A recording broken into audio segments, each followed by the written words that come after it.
आज हमारी जो बात है, इस कार्यवाही को मैं 2 हिस्सों में राजस्थान के पूर्व मुख्य पहले तो हमें सचिव उस समाज के बारे में सोचना है श्री जिस समाज निरंजन के जी हम रहने आर्य वाले का हैं, उद्बोधन। जिस समाज ने हमको आगे बढ़ाया, जिस समाज के कारण हम आज यहाँ हैं। और फिर दूसरा स्पेसिफिक जो आपने विशिष्ट मुद्दा बनाया कि अनुसूचित जाति अधिकारी और कर्मचारियों के बारे में। सबसे बड़ी बात यह है कि आज इस मंच से कोई भी वक्ता कोई भी बात कहेगा तो मैं आपको ये दावे के साथ कह सकता हूं कि इस सदन में बैठे हुए 1000-1500 बधाई की बात मैं कहना भूल गया। सतवीर जी, आपने तो हॉल भर दिया, बाहर लोग खड़े हैं, जगह है नहीं। इतना अपना आयोजन किया, आपकी प्रेरणा से लोग आए। ये आपको, छोड़िया जी को और आपकी पूरी टीम को बहुत बहुत बधाई की बात। तो मैं कह रहा था कि हमारी सबसे बड़ी अच्छी बात क्या है, मैं इसको ताकत मानता हूं। और वो ताकत ये है कि अगर कोई मंच से आके ये बोलता है कि हमारे साथ समाज में छुआछूत होती है, तो मैं ये कह रहा हूं कि 60% लोगों ने ये झेली है, ये सब अनुभव करने वाले लोग हैं। अगर ये कहा जाता है कि हमारे आर्थिक, हमारे राजनीतिक, हमारे सामाजिक हितों पे चोट लगाई गई है, तो मुझे ये कहने में कोई शर्म नहीं है कि यहाँ पे जो बैठा है वो सब लोग उसके शिकार हुए हैं, उस दशा को झेले हुए हैं। और इसलिए इतनी झेली हुई स्थिति में अगर आदमी आके कोई बात करता है तो वो हकीकत की बात होती है, वो दर्द की बात होती है। और इसलिए मैं अगर ये कहूं कि समाज की समस्याएं क्या है, चुनौतियां क्या है, बहुत पुस्तकें हैं, बहुत लोग बोलते हैं, और उसी तरह से आपकी और हमारी विशेष समस्याएं क्या है।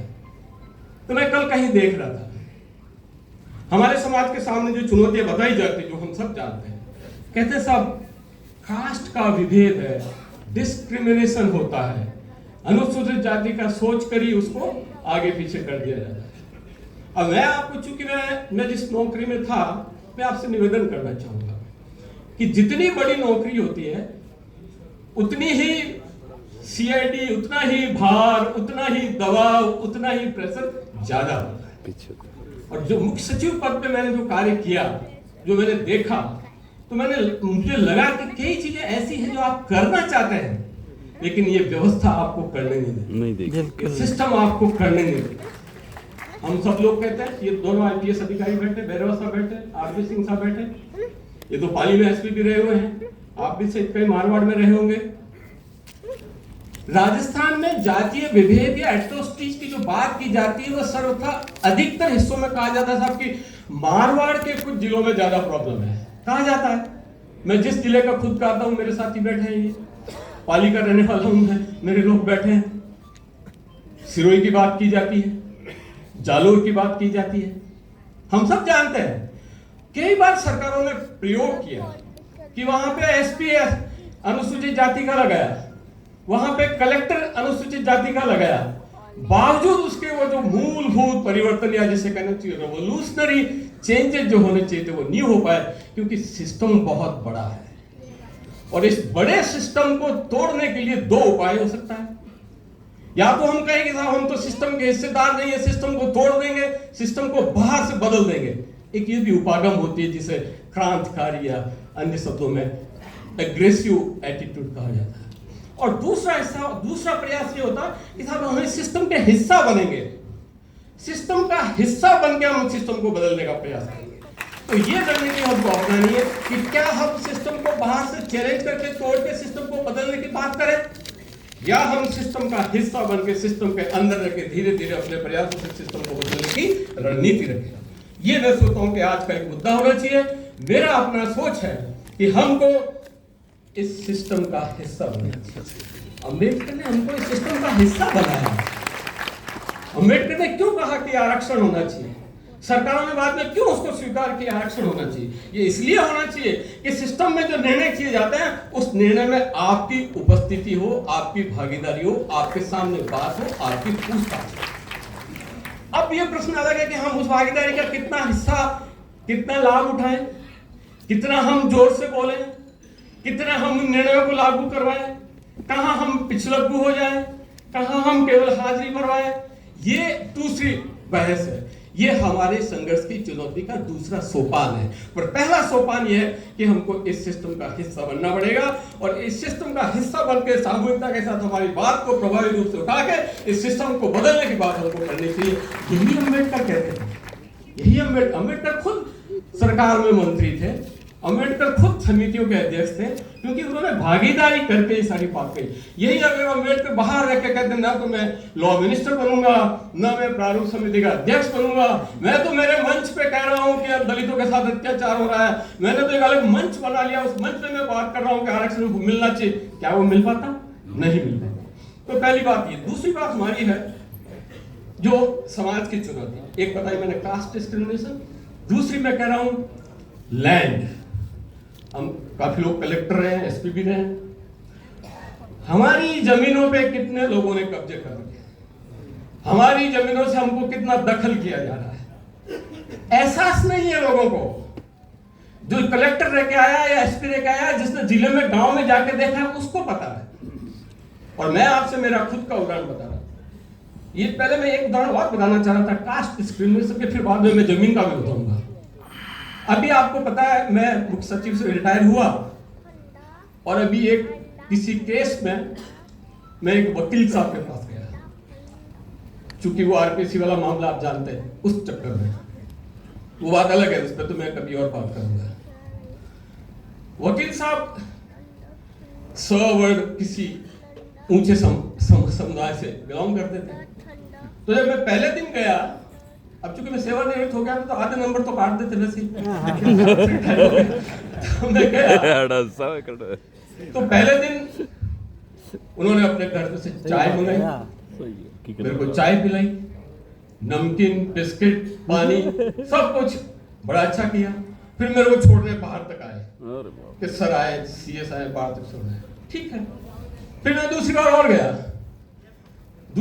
गया तो बातों में उन्होंने पूछा मेरे से कि सर आपकी मेरिट में, इसमें आईएएस में आपका रैंक कौन सा है? मैंने कहा मेरे केस से इस समय तो क्या है इसका संबंध, और वैसे भी वकील साहब मैं तो रिटायर हो गया, मेरे को तो रैंक में याद ही नहीं, पता नहीं कौन सी।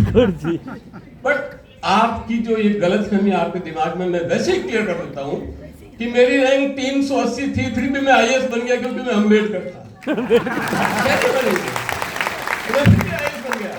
अगर अम्बेडकर नहीं होता तो मैं पता नहीं आईपीएस में आता या आईआरएस में आता, लेकिन 380 रैंक होने के बावजूद भी मैं आईएएस बन गया क्योंकि अम्बेडकर था। उसके बाद वकील साहब के व्यवहार में दिन रात का फर्क आ गया। दूसरे दिन चाय नहीं पिलाई, दूसरे दिन पानी, और दूसरे दिन मेरे को बाहर छोड़ने तक नहीं आए। तो एक कुर्सी से खड़े हो गए, अच्छा सर, अच्छा सर, ये नंबर कटे। अब अगर मेरे जैसा आदमी जो मुख्य सचिव पे रहा, थोड़ा ठीक ठाक और दिखने में भी कोई इतना बुरा नहीं हो, उसके अगर ये होता है तो इससे बड़ा ये जो ग्रंथि घुसी हुई है, ग्रंथि, इस ग्रंथि का हम क्या करें? मैं हमेशा कहता हूं कि एकता दिखाई जाती है, एकता केवल बातों में, एकता केवल किताबों में, एकता केवल भाषण में, एकता केवल सिद्धांतों में दिखाने की कोशिश की जाती है। कभी भी हमारे साथ इस समाज में भावात्मक और रागात्मक एकता नहीं हुई है। कभी भी उन लोगों की भाव हमारे से नहीं मिले, कभी भी उन लोगों की राग हमारे से नहीं मिली, और जब तक भावात्मक और रागात्मक एकता नहीं होगी तब तक ये बाकी की सारी एकता की बातें करना बेमानी है। तो ये बात बताई मैंने आपको डिस्क्रिमिनेशन की, जो मेरे साथ घटित हुई, ताजा अब 15 दिन पहले की बस। अब आइए आप लैंडलेसनेस। मेरा गांव, ये बैठे लोग पाली जिले में रास है, कभी आप जाइएगा अगर मौका मिले तो। वहां पे मेरे दादाजी की जमीन पे आज भी मेरे दादाजी की जमीन पे एक उस समुदाय का नाम लूं तो अच्छा नहीं होगा, एक किसी सवर्ण समुदाय ने पिछले 40 साल से कब्जा कर रखा है।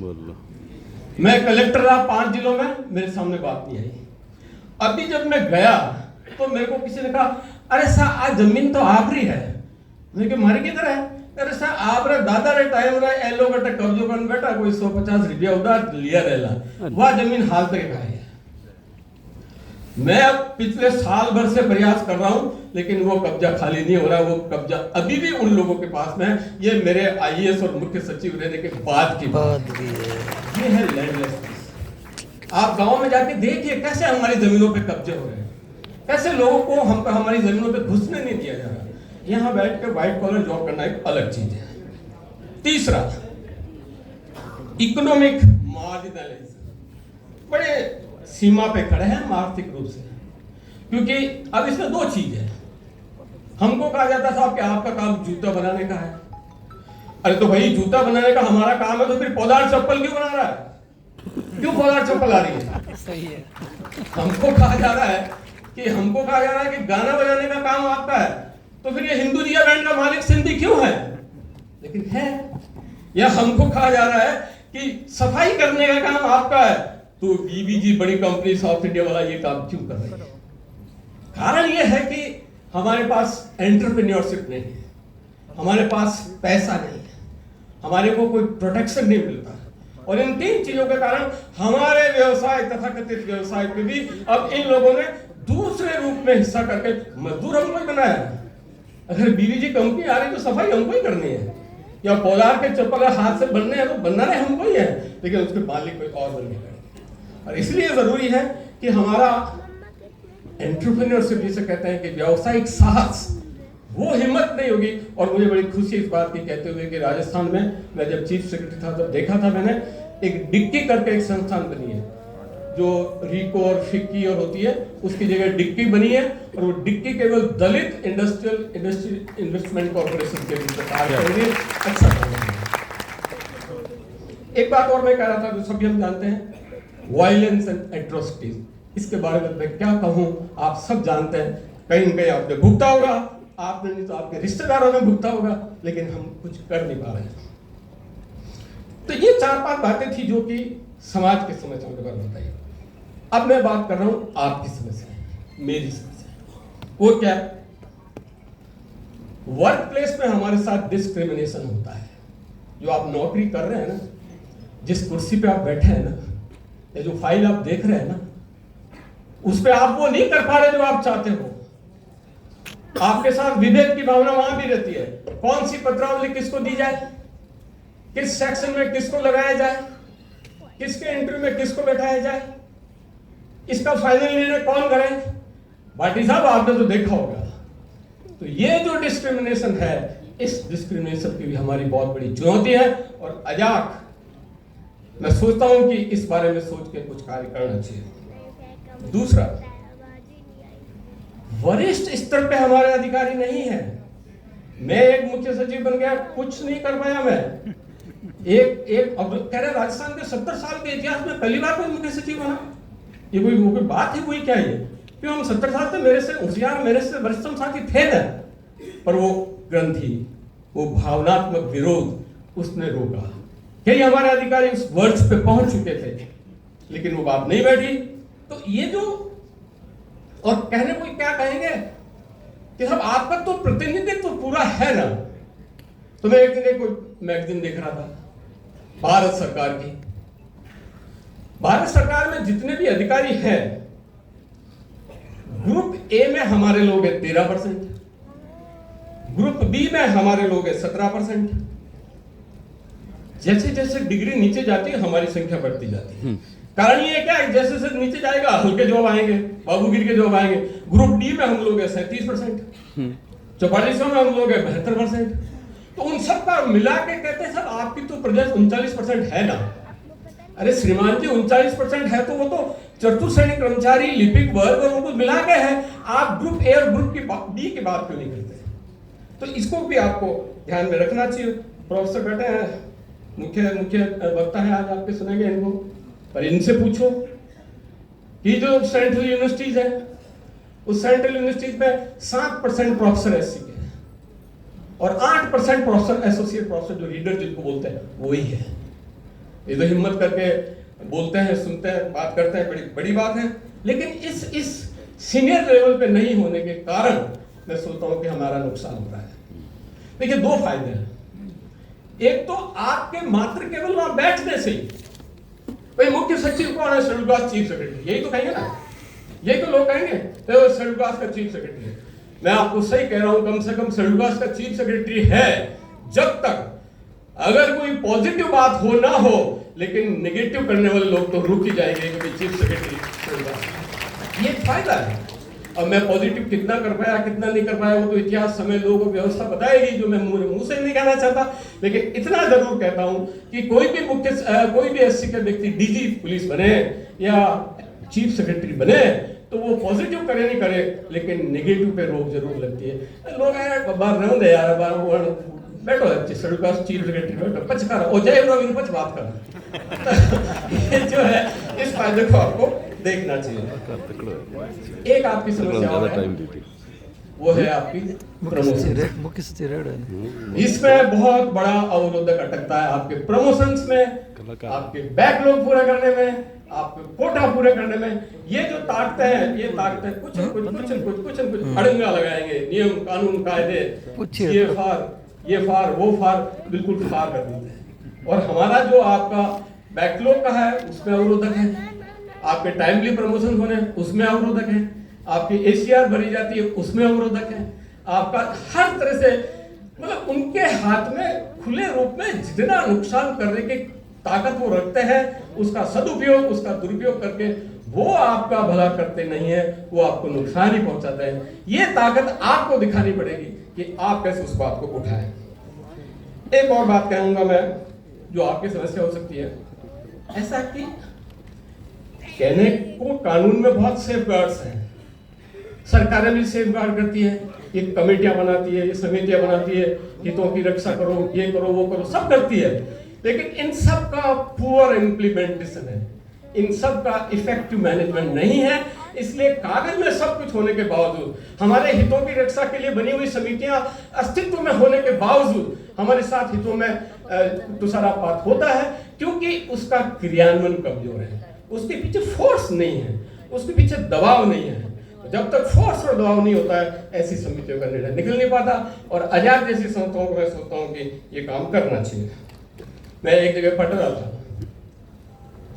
कि हिंदुस्तान में अनुसूचित जाति का हर व्यक्ति जो आर्थिक आय कर रहा है, कोई मजदूर है, कोई श्रमिक कर्मचारी है, कोई खेत में है, कोई कहाँ है, कमाते हैं, लेकिन ये आंकड़ा है, कोई वेरीफाई करे बाद में, कि केवल 1.9% एससी के लोग, केवल 1.9% एससी के लोग प्रति महीने 50,000 रुपए ही कमा पा रहे हैं। इससे ज्यादा 50,000 की बात तो छोड़ो, बाकी जो 98% 99% लोग हैं वो 10,000 20,000 30,000 10,000 20,000 30,000 35,000 में अटके हुए हैं। केवल 2% से भी कम लोग हैं जो केवल 50,000 रुपए कमा पा रहे हैं हिंदुस्तान के दलितों में। ये हमारे साथ हो रहा है क्योंकि हमने इस बात को उस गहराई से कभी एकता के साथ देखा नहीं। और जब अभी जो भैरव साहब भी कह रहे थे, हम लोग सब कहते हैं एक हो जाओ, भावनात्मक एकता रखो, मजबूत हो जाओ, संगठन खड़ा करो, सतवीर जी को आगे रखो, ये सारी बातें हैं, लेकिन अब समय आ गया है कि एक्शन क्या है, उनके ऊपर आगे एक्शन क्या होना चाहिए। और लास्ट में मैं इस एक्शन के लिए केवल 2 सुझाव दूंगा। पहला तो मैं ये कहना चाहूंगा कि इन हमारे एफर्ट्स जो हैं, हमारी जो रणनीति है, हमारे जो प्रयास हैं, हमारा जो मसौदा है, इसको 2 भागों में बांटो।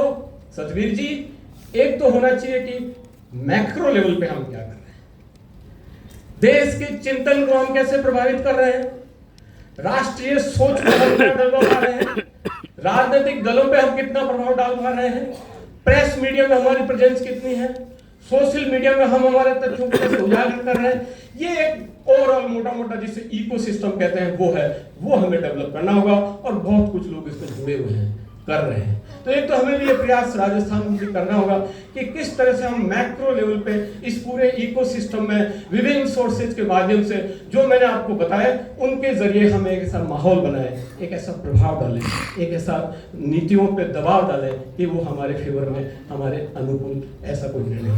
तो एक तो मैक्रो अप्रोच होनी चाहिए और दूसरी जो आप करते भी हैं, जो भी आपसे बोला गया, और वो थी माइक्रो अप्रोच। अगर जालोर में किसी की जमीन पे कब्जा हुआ है तो आपकी जालोर के यूनिट में एसपी कलेक्टर के पास जाकर उसे समाधान करें। अगर गंगानगर में किसी के साथ पिटाई हुई तो वहां बीकानेर के लोग जाकर उसका समाधान करें और उस समाधान को लॉजिकल एंड तक ले जाए।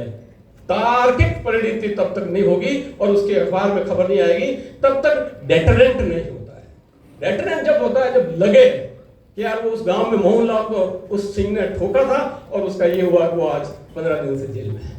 तो ये जो माइक्रो अप्रोच, आपके विभिन्न यूनिट्स हैं, आपके विभिन्न जो लोग हैं, उनको आप जिम्मेदारी दीजिए, उनका आप मॉनिटर कीजिए। सतवीर सिंह जी इसमें बहुत परफेक्ट है, करेंगे।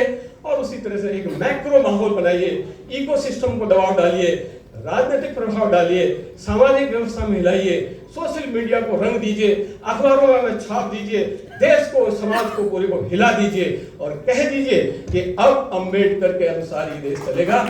Thank you very much.